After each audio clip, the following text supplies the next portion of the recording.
Hello दोस्तों, मैं नोर कुमार। तो जैसे कि हम जानते हैं बुआ, संस्कृत का सीरीज चल रहा है। 14 को चैप्टर है, 2 को वीडियो अपलोड कर दिया गया है, चैप्टर 1 और चैप्टर 2। आज हम पढ़ेंगे चैप्टर 3 का। जितना मोस्ट इंपॉर्टेंट आपका एमसीक्यू है, जो की पॉइंट्स होता है, जिससे ऑब्जेक्टिव पूछता है, उसके बारे में हम लोग देखेंगे। तो आपका जो चैप्टर 3 है बुआ, इस के लिए है, जो 2026 में हमारे जो भी भाई बहन है जिनको पेपर देना है, एक बार देखिए, पूरा ऑब्जेक्टिव आपसे बन जाएगा, ठीक है ना। पूरा सीरीज को फॉलो कीजिए, टोटल 50 में 50 आपसे बन जाएगा क्वेश्चन, ठीक है ना। अब देखिए, कहता है जो चैप्टर है वो क्या है बुआ, अलस कथा। अलस कथा का मतलब होता है आलसियों की कथा। पहला ऑब्जेक्टिव देखिएगा, इसके लेखक कौन है बुआ, विद्यापति। लेखक इसके विद्यापति हैं। अब इनका जो भाषा है, वो जो ये कहानी लिखा गया मैथिली भाषा में लिखा गया, ठीक है ना। और लेखक भी कहाँ के हैं, मिथिला क्षेत्र के हैं, ठीक है। ग्रंथ जो है, मैंने किस ग्रंथ से इस कथा को लिया गया है, उसका नाम है पुरुष परीक्षा। और पुरुष परीक्षा भी किस भाषा का ग्रंथ है, मैथिली भाषा का ग्रंथ है। इस बात को आप लोग ध्यान में रखिएगा। अगला जो क्वेश्चन हुआ, जो मिथिला क्षेत्र था, वहां का जो मंत्री था उसका नाम था वीरेश्वर। मंत्री का नाम था वीरेश्वर। और इस चैप्टर में पूरा कहानी में अगर आप पढ़े होंगे, अभी तक पढ़ ही लिए होंगे, 4 गो आलसियों का कथा है, ठीक है ना।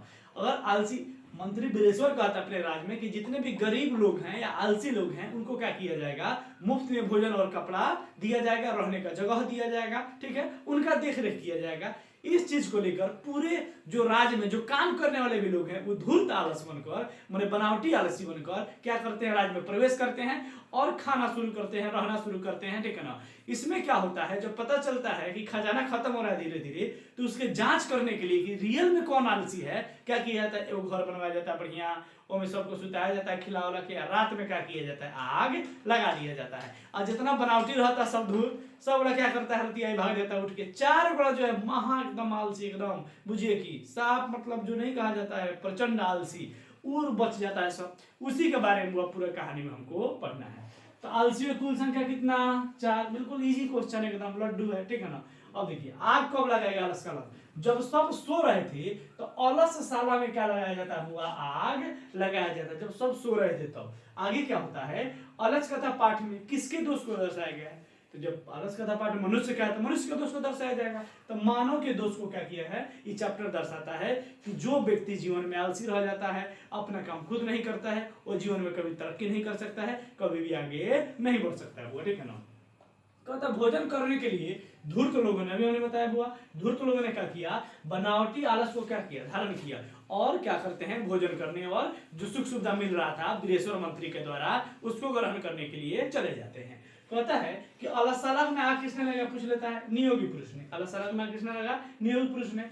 बच्चों के रक्षक बहुत बार पूछा है, जो छोटे बच्चे होते हैं उसके देख रेख कौन करता है, माता। तो क्वेश्चन पूछता है, बच्चों के रक्षक कौन है, माता। और स्त्रियों का रक्षक कौन है, पति। जिस स्त्री के पति मर जाती है उसे विधवा कहते हैं, और जिसका पत्नी मर जाता है उसे विधुर कहते हैं। तो ऐसा माना जाता है समाज में हुआ कि जिस स्त्री का अगर यंग एज में पति मर जाता है तो उसकी इज्जत लोग नहीं करता है, इसीलिए कहा गया है कि स्त्रियों का रक्षक कौन है हुआ, पति है। और बच्चों का रक्षक कौन है, माता। पिता कितना भी बलवान हो, कितना भी पैसा हो, कितना भी सुख सुविधा दे, लेकिन जो परवरिश माँ देती है, जितना प्रेम से बच्चे को पालती है, पिता से शायद नहीं हो पाता है, ठीक है ना। आगे देखिएगा, आलसियों को केस पकड़ के आग तो लगा दिया गया। 4 बड़ा वही हम बताए हैं, 4 बड़ा भागने का नाम ही नहीं ले रहा है, एकदम पड़ा हुआ है एकदम बेड पर, ठीक है ना। अब उसको क्या किया गया, लास्ट में केस पकड़ के एकदम झोटा उसका पकड़ के क्या किया गया, खींच के बाहरी निकाला गया कि भाई अब जो न तो आग में जल के मर जाइए, ठीक है ना। इसलिए आगे देखिएगा बुआ, कहता है पहला जो आलसी है, कहता है कि अरे हल्ला कैसा है, आग तो लगा, आग लगा तो जौन जौन बनावटी था वो तो भागेगा, तो चिल्लाएगा, हल्ला हुदुम होगा। तो कह रहा है पहला जो आलसी है, देखिए सोए सोए कह रहा है अरे हल्ला कैसा है, पहला कह रहा है। दूसरा का देखिए क्या कह रहा है, लगता है घर में आग लग गया है। दूसरा क्या कहता है कि पूछेगा बुआ कि लगता है घर में आग लग गया, यह युक्ति या यह बात किसने कहा था, ऑप्शन में दिया रहेगा। तो ये बात किसने कहा था बुआ, जो दूसरा आलसिया था, दूसरा पुरुष था, ठीक है ना। पुरुष की जगह आलसिया लिख सकता है, वो बात कहता है। अब देखिए तीसरा क्या कहता है, कोई आसपास धार्मिक पुरुष नहीं है जो हमारे ऊपर कंबल डाल दे, ठीक है ना। ये तीसरा कहता है। तीसरा कहता है कि बुआ कि कोई, ठीक है, तो कहता बुआ कोई आसपास धार्मिक पुरुष नहीं है जो कंबल वाला दे, तो कौन है बुआ, तीसरा पुरुष कहता है, ठीक है। चौथा पुरुष जो कहता है अरे वाचलो, वाचल माने जो चिल्लाता है, अब तीनों बड़ा आपस में बरतिया रहा है, हल्ला हो रहा है, तो यही कह रहा है कि अरे वाचलो तुम लोग चुप हो जाओ, मन इसको डिस्टर्ब हो रहा है सोने में, कह रहा चुप हो जाओ, सोने दो चुपचाप। ये बात किसने कहा था, चौथा ने। और जब आग पूरे घर में फैल जाता है तब क्या किया जाता है, अभी हम बताए बुआ केस पकड़ के सबका बाल पकड़ के क्या किया जाता है, घर से बाहर ही निकाला जाता है, ठीक है ना। अब देखिए कहता है कोई आसपास नहीं तो हो गया बुआ। अगला देखिएगा, पुरुष परीक्षा किसका निवारण करता है बुआ, दोष निवारण की शिक्षा देता है। मतलब इस चैप्टर पढ़ने से आपको क्या पता चलता है, इस चैप्टर पढ़ने से ही पता चलता है कि कभी जीवन में आलस नहीं करना चाहिए, इस चीज को ध्यान में रखना चाहिए। ये जो कहानी है पूछता है वो कहानी कैसा है, व्यंग कसता है। व्यंग समझते हैं, ताना मारल, व्यंग कसता है किस पर, आलसी लोगों पर, जो हम बुआ लेजी बा। उस चैप्टर कहता है कि लेजी ना रहे के बुआ, काम कीजिए, मेहनत कीजिए, और जो आप गोल सोचे हैं उसको अचीव करने के लिए जब तक निरंतर प्रयास कीजिए तब तक उस बुआ गोल को आप पा नहीं जाते हैं, ठीक है ना।